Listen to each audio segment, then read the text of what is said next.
haka. A wannan bidiyon da zan nuna muku yadda ake managing admin dashboard. So da ka haɗa website naka ko da mun haɗa ma, so admin dashboard naka zai nuna ma shi kamar zai nuna cikin kamar haka. So kana login admin dashboard naka bayan ya kawo ka wannan dashboard din ma kana using a mobile ne, in ka canza shi zuwa desktop view zai nuna ma shi cikin kamar haka.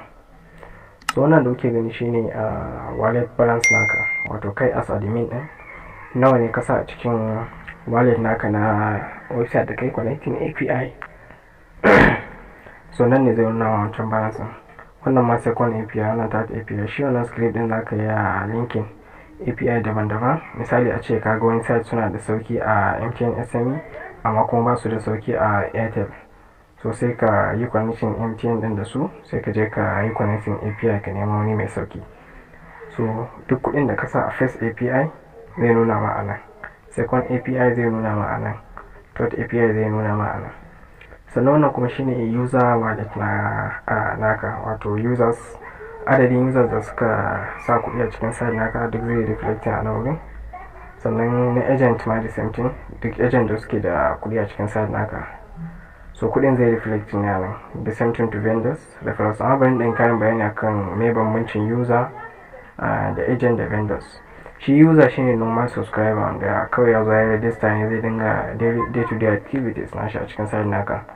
Agent kuma shine wanda ka bashi special user kenan, wanda kai upgrade nashi ko kuma ya biya kuɗi upgrade a cikin site naka domin samun farashi masu dan sauki haka.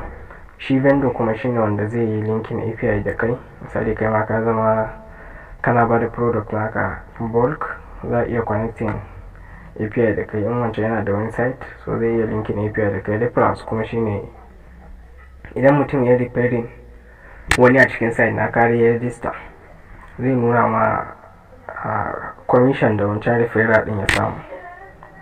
Duk abin da kai kake assigning nashi, kai za ka yi assigning nashi a settings. Zan nuna muku settings din da mun iso wurin. Wannan kuma shine subscriber, zai nuna lambobin subscribers da suka register a site naka. Wannan kuma na agent, wannan na vendors, wannan kuma adadin referrals da aka yi a cikin site naka. Wannan transactions kuma zai nuna ma lambobin transactions da aka yi. Transaction guda nawa aka yi. In transaction 500 ne zai reflect a nan, transaction 1000 ne zai reflect a nan. Wannan on read message kuma shine message da user suka tura maka wanda baka bude shi ba, zai nuna ma shi a nan. So sai ka je wurin message ka duba shi. Wannan kuma visit today kuma zai nuna adadin mutane da suka ziyarci site naka a rana. Shi yana reading ne 24 hours, zai yi refreshing a washe gari. Wannan system user kuma in kana so ka yi adding user a cikin site naka, so da yanzu zaka zo system user ne. Misali in ba kai kaɗai kake so ka yi managing site din ban, kan so ka yi admin manager ko kuma ku biyu ka haɗa kuɗin ku ka yi register site din, so za ku iya, so ne ba kai kaɗai kake managing site din ba, sai ka zo ka danna add new user. So sai ka sa sunan shi, misali mu ce ka sa sunan shi, ni ina son user sunana sai ya fi mun, sai ka sa, so sai ka yi add new user ne,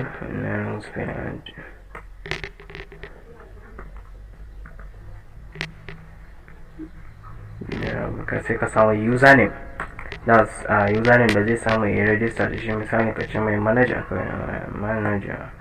shi zai yi managing site din. Sai ka bashi password, ka sa mai password, sai ka bashi role, sai ka bashi kawai assistant admin tun da kai ne a super admin. Sai ka danna add user. Da zan ka danna add user zai iya using wannan username da password din shi ma yayi accessing account naka na admin. Closing.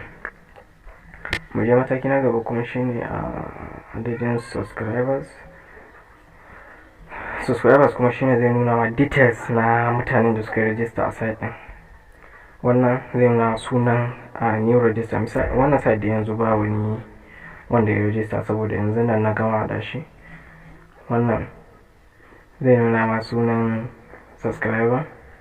Wannan kuma zai nuna ma number wayarsa, email address nashi, wallet da sauransu, status. status kuma zai nuna ma shin yana nan active ne ko yana nan pending. Yana nan pending. Wannan last activities nan kuma shi zai nuna ma yaushe last wannan user ya hau site naka. In ka so kai add new user kai admin, zaka danna add new user, sai ka sa sunan shi, ka sa last name, ka sa mai email address,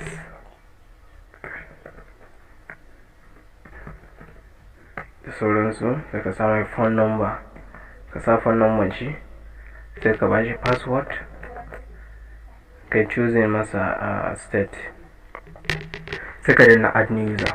So mayu idan kai admin ne ka adding user, transaction pin nashi zai zama default transaction pin ne as shine 1234. In yana so ya canja sai ya shiga ya canja shi ta dashboard nashi ta cikin application din kenan. Wannan shine all about subscribers. Sai mu zo a credit user.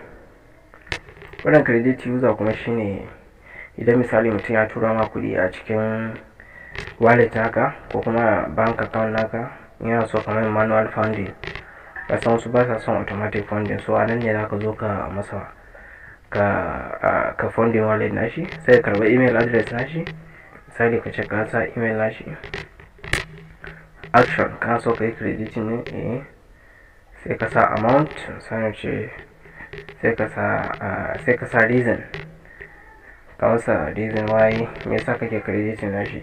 In kuma debiting kake so ka yi, misali ka so ka rage masa kuɗi kenan as a result of overdraft ko kuma wani inappropriate activities, za ka zo ka sa debit user ne, sai ka sa amount da kake so ka yi debiting nashi, sai ka sa reason, sai ka danna update wallet.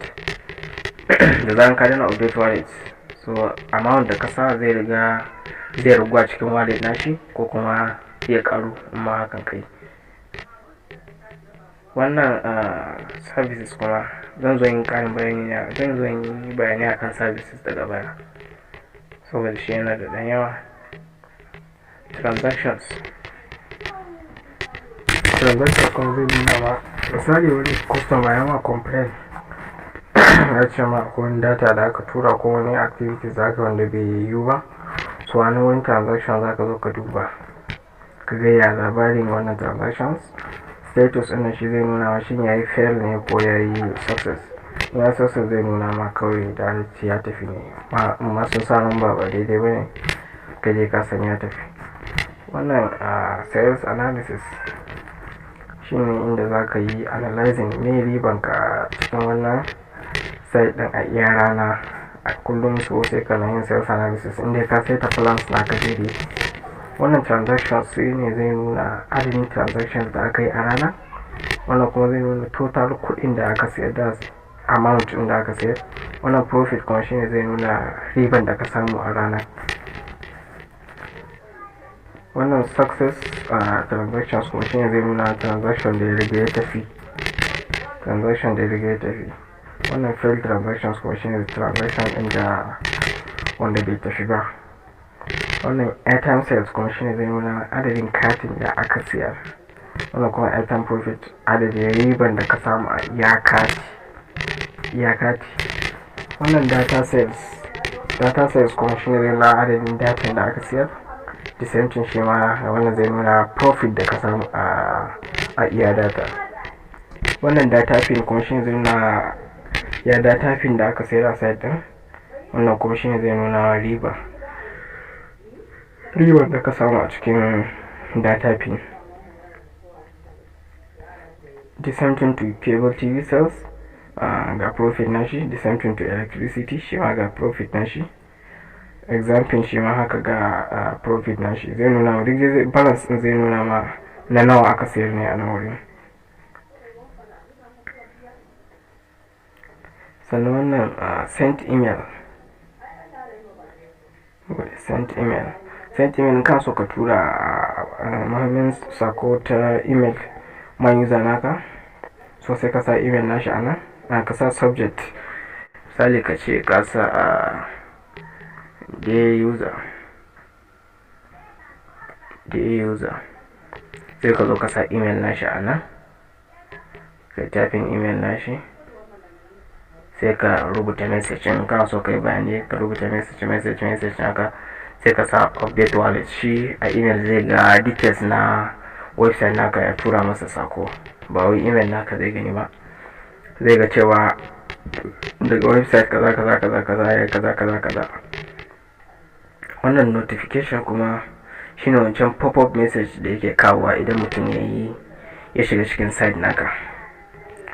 Mutum yana landing, yana bude site naka, zaga ana mishi yayi welcome why da sauransu. So anan ne zaka iya change wannan rubutun. In ka so ka yi deleting na wannan sai ka yi deleting, ka so ka yi adding direct kuma sai ka yi add new. In ka yi add new shi ma the same thing, zaka sa subject, ka sa subject, sai ka danna masu waye ne kake so a wannan message ya popin. Shin iya subscribers ne ko har da agent? Idan dukan su biyun kake so gani sai ka sa general. Idan kuma iya agent ne sai ka zaɓa agent, sai ka rubuta message naka kana danna add notification.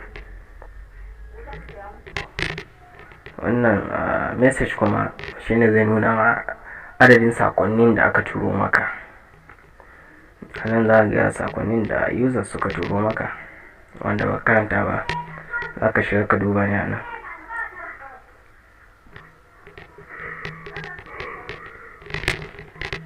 Wannan site settings shine da za ka yi wasu sauran canje-canje a cikin site naka.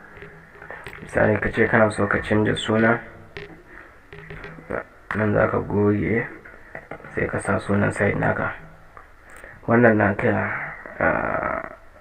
URL din shi ma the same thing, sai ka canja shi. Idan kana using .com.ng ne, bayan goge ka bar www nan, sai ka sa misali a ce sunan website naka cheapdata.com.ng shine sunan domin naka .com.ng. so sai ka bar shi a haka. Idan kuma wannan shi ma the same thing, shi ma sai ka canja shi. Bari in kofa wannan haka, tunda dai bari in kofa iya domin nan, sai kai copy. Ko duk abin da ka gani nan zaka yin shi a waya ma, zaka yin komai ta waya, sai kai pasting. So da kai pasting zai replacing na wannan, sai ce kai paste.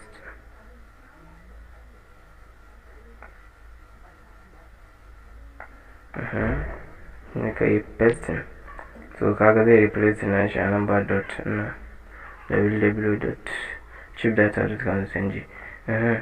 Wannan kuma manual funding ne. In ka so ka yi adin manual funding a cikin account, details na account naka za ka sa nan. Bank name misali kana using Kuda, sa Kuda bank. Account name kuma sai ka sa sunanka, sunan da ke aiki da account din da shi.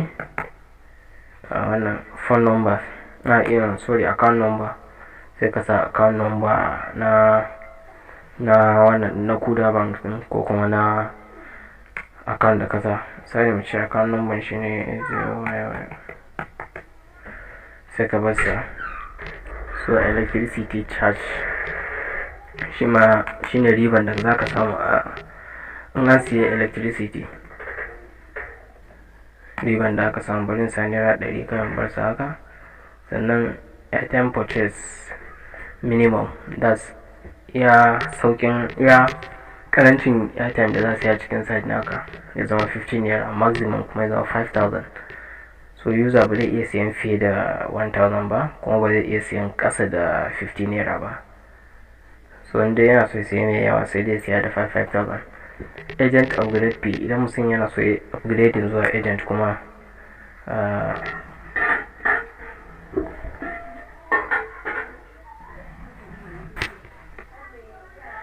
idan mutum yana so ya upgrade zuwa agent, amount da zaka sa masa kenan, mu ce 1,000. the same thing to vendor, sauransu. so duk gaba ɗaya sai ka dudduba kai setting na price da kake so. Wannan contact settings kuma, contact settings shine da aka sa idan mutum ya so ya contacting naka for support, wannan number wayar da zaka sa kenan. wannan kuma email naka, wannan kuma whatsapp number. Sai kai pasting group link naka ana, ka kofa kai pasting Instagram link shi ma kofa kai pasting, the same thing to Facebook ko Facebook page naka da Twitter, Instagram username shi ma duk dai ka zo kai upgrade. Network settings shi kuma inda zaka enabling services a cikin site naka. Misali a ce kana so ka yi disabling MTN SME ko corporate, so nan zaka zo ka taba kan wannan MTN din, da yanzu kana dealing da ya MTN, sai ka zo nan kasa za ga MTN general, sai ka yi enabling ko ka yi disabling. MTN VTU shi ma za ka yi enabling ka yi disabling. MTN share and sell, so idan ka yi disabling wannan MTN share and sell ko kuma MTN VTU, user ba zai iya siya ba. User same thing MTN SME, idan ka yi disabling na shi, user ba zai ma gan shi a cikin site naka ba. So wannan kuma plan ID, in kana so ka canja API naka, idan plan ID nasu daban ne, so dole sai ka zo ka canja wannan plan ID ya mace ba. Zan zo yi video ma akan yadda za ka yi connection API ko yadda aka canja API.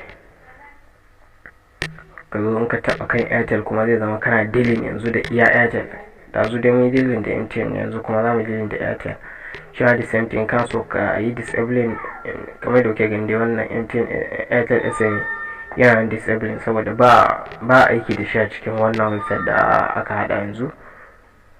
So in kai kana so ka yi aiki da shi, so sai ka danna enabling. A kar kuma tare ko ka danna enabling sai ka tabbata a site da kai connecting API so suna nan enable. So idan su ba sa performing nashi a site da kai connecting, so kai ma gaskiya ba zai yi a siya ba, sai ka je ka nemo ni. So shine advantage na wannan wanda nuna muku daga farkon nan. Wannan dash in kana so ka cancanta API, misali a ce kai kai connecting da wani site mai arha kuma sai ka ga ba su da Airtel SME, za ka yi canja wannan wallet sai ka zo ka yi connecting da su. Sai ka yi connecting Airtel da wani site daban, MTN da wani site daban, ko Glo ka sa wani site daban dai haka. Tunda dai duk API din yana nan separate ne. Yanzu za mu je bari su har yanzu dai site settings sun zan dan nuna muku. In kun shigo site settings zai wannan website style din nan, shi in kana so kai editing themes na cikin site naka, so kamar da kuke gani dai gashi nan kala za ka zaɓi na ranka. wannan number 1 ga number 2 ga number 3. so ka ga number 1 ya ma sai ka ga number 1 ne, sai ka zo nan ka danna design number 1, so sai ka yi haka. The same thing to homepage, amma wancan na login ne, na farkon na login ne, wannan kuma homepage ne. So in ka ga number 1 ya ma a nan, sai ka zo ka danna nan ka sa number 1, shi ma sai ka danna update details. Da ka danna update details zai canju da wannan. So mun gama da site settings, yanzu za mu je API.